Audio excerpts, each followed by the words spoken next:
Locked within our bubbles, life passes us by, without seeing, without noticing, without listening.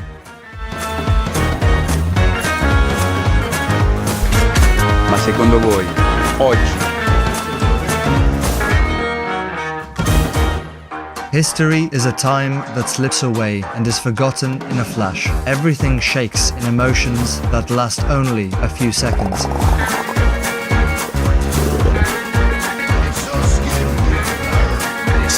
Allora, non so voi, ma quando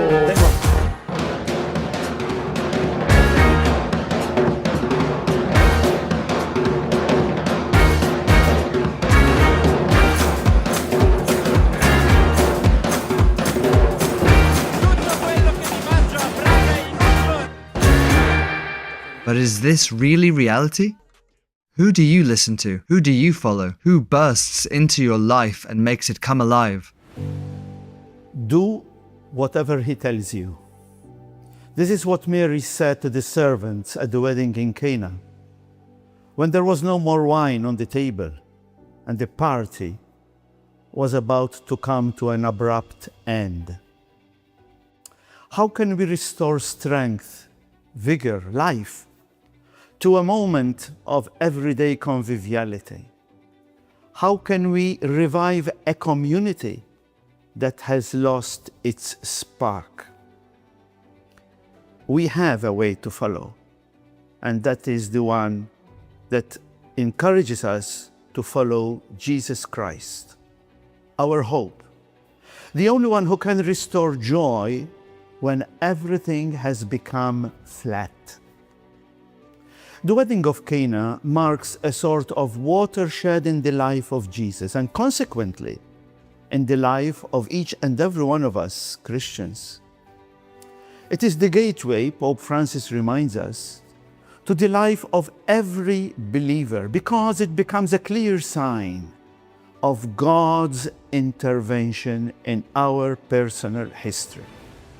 However, we are not mere spectators, sitting in the audience admiring the spectacle of miracles. On the contrary, we are an active, integral part of all this. We can say that without us, the miracle cannot be accomplished. Do whatever he tells you, and the relationship of love between each one of us and God will begin. A covenant of goodness and abundance that will bear much fruit. From here, in fact, a process of faith, freedom, and service is triggered. It's the same process that led Don Bosco to give life to the Salesian family. A family that includes all of us, always in search of that good wine that never fails. Are we ready to be servants who allow ourselves to be guided, influenced, encouraged by Christ? Let us do what he tells us and set out on our journey. The path to follow him consists in 4 simple steps.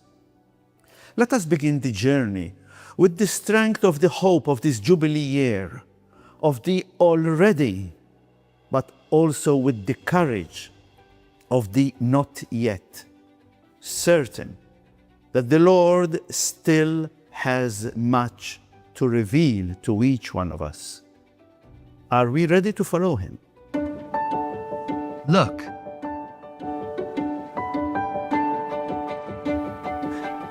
Maria era lì. Mary was there at a wedding feast, attentive, and she noticed what was happening. She looked up close and she read the situation. No detail escaped her. And from there, from that attentive observation, what would change the fate of the feast began. Listen to what Salesian Dominic Valieth says. the Salesian charism is still on a pilgrimage. Every pilgrimage involves a certain amount of risk. Sometimes we are faced with the challenge of venturing along a path that may still seem unexplored.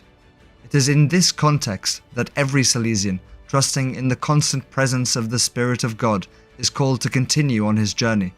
With a little of that confidence so acutely described by the poet Antonio Machado in his poem Caminante no hay camino, Wayfarer, there is no way, the way is made by walking. Maria ha visto Mary saw what was happening and built a path on which the servants could walk. She was not there by chance. She had been invited. She was not a neutral guest, just one of many. She was participating in the banquet, playing an active role. That is why she felt compelled to do her part, choosing not to remain indifferent, choosing to get involved, rather than closing her eyes in the name of political correctness. Let us learn from her not to fall into indifference, which not only justifies what is happening, but also indirectly and passively encourages it. We must take an active part in the celebration. Look at everything, see it up close, read it, really see it. Let us welcome young people, let us look at them, notice every little detail. Because it is in that moment that the Lord surprises us, and simple maternal attention becomes the treasure chest that reveals God's action. Let us remain attentive and vigilant to what is happening around us.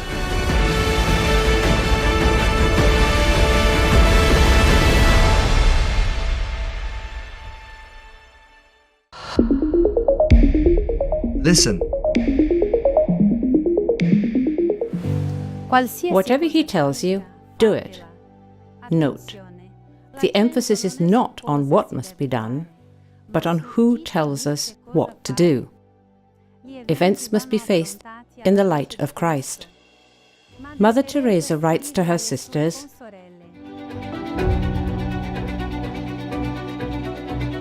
I worry some of you still have not really met Jesus one-to-one, you and Jesus alone. We may spend time in chapel, but have you seen with the eyes of your soul how he looks at you with love?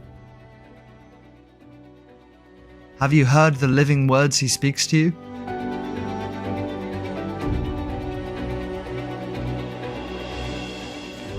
hearing, listening, a clear and simple invitation to a comprehensive analysis based on a vertical view of things.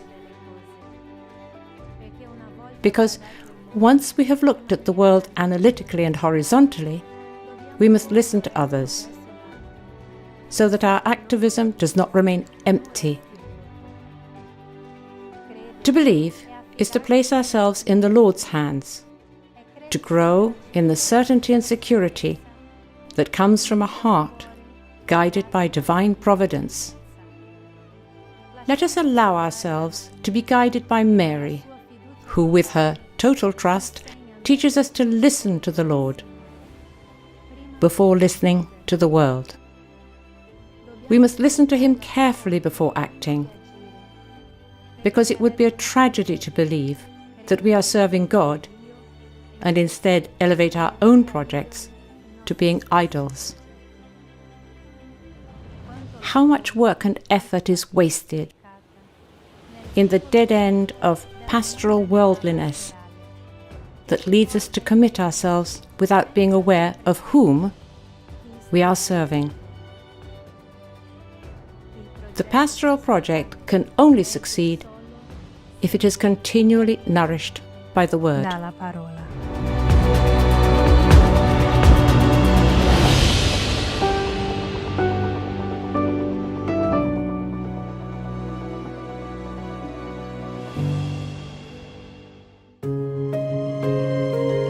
Choose.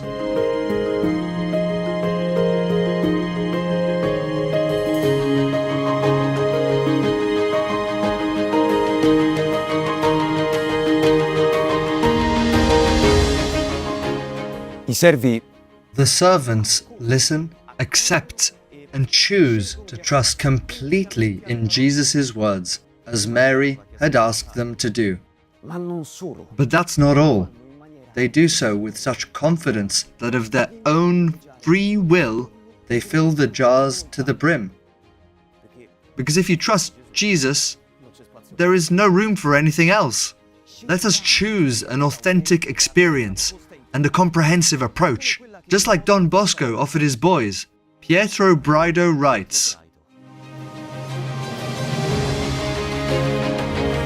Don Bosco's first institution grew slowly, but with increasing vigor and fame, like the gospel mustard seed.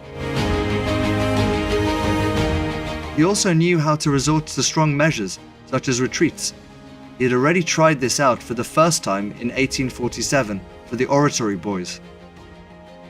For a good number of the 50 participants, this meant staying day and night in the oratory premises.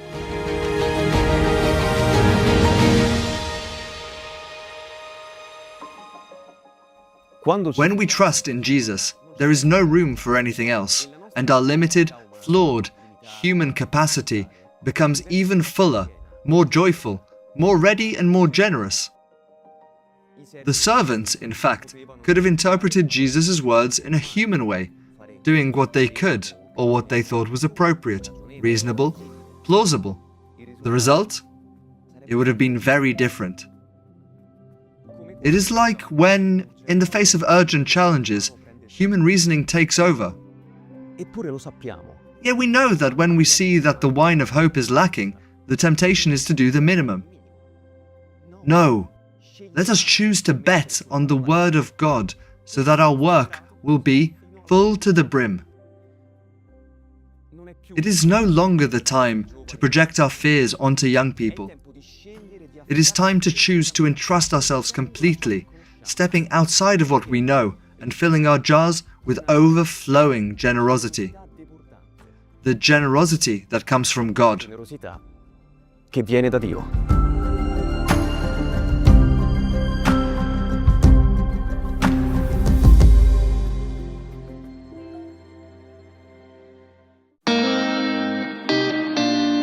Act. I giovani. Young people are still searching for those who have the courage and conviction of faith in Christ. They are searching for it, but they do not have the words to express it. And what about us? We must act with the boldness of faith. Pope Francis writes, Faith does not draw us away from the world or prove irrelevant to the concrete concerns of the men and women of our time. Faith makes us appreciate the architecture of human relationships because it grasps their ultimate foundation and definitive destiny in God, in His love, and thus sheds light on the art of building. As such, it becomes a service to the common good. Faith is truly a good for everyone. It is a common good. It helps us build our societies in such a way that they can journey towards a future of hope. we are bearers of good wine. We are signs of the love of God for young people, especially the poorest of them. We are co-workers in God's plan for young people. We must be witnesses of a healthy heart that understands God's revelation and helps young people to live in the world, rooted in faith, with eyes, ears, and minds free from all external constraints. And how can we live all this? By acting in the world in a free and conscious manner. Because it is this choice, which comes from looking and listening carefully to what is around us, that drives us to be an active part of young people's lives. Let us speak to them of earthly things lived in the light of God. Let us bring them good wine so that they may celebrate with us today, here in this world. Hope is Christ, here and now. It is He who moves our actions. It is He who reminds us at the daily banquet that faith is not private property, but must be taken and served in jars filled to the brim. Blessed are the young people who meet these servants filled with genuine joy.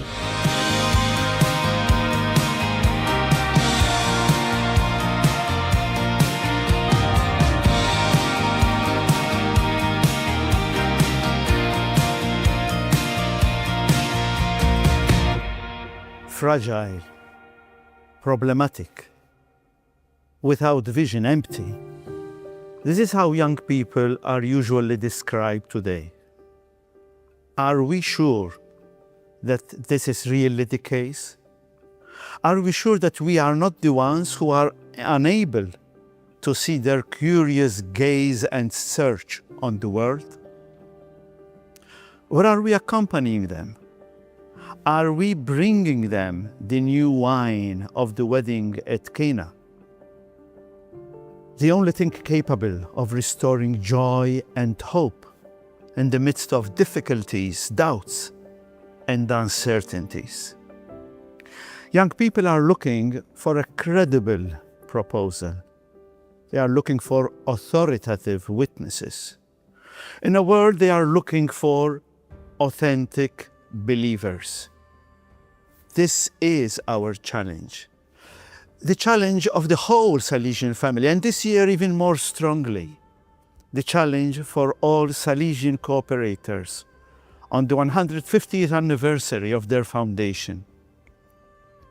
Servants in the world, servants at the daily banquet. Every Salesian cooperator is called to look at history by reading the signs of the times, to listen to the challenges and grasp every nuance, to choose what to do and to act. But all this can only be done, as Don Bosco showed us, through a journey rooted in faith in Jesus Christ. And this is not, once again, to accept Mary's invitation, do whatever he tells you. The Salesian cooperators are called to live with the same heart, with the same Salesian passion for the salvation of young people. And on this important anniversary, I would like to invite them to live their mission right to the brim. We are all at the same banquet. Let us walk together. Let us listen to one another. Let us help one another, support each other, because the Salesian family needs each and every one of us. Don Bosco's dream continues every time a young person discovers in the educators a believer who is living his and her faith to the brim. And together with them, he or she will find a way to truly become himself or herself. This is the good news that we are called to live and to proclaim, following Jesus Christ.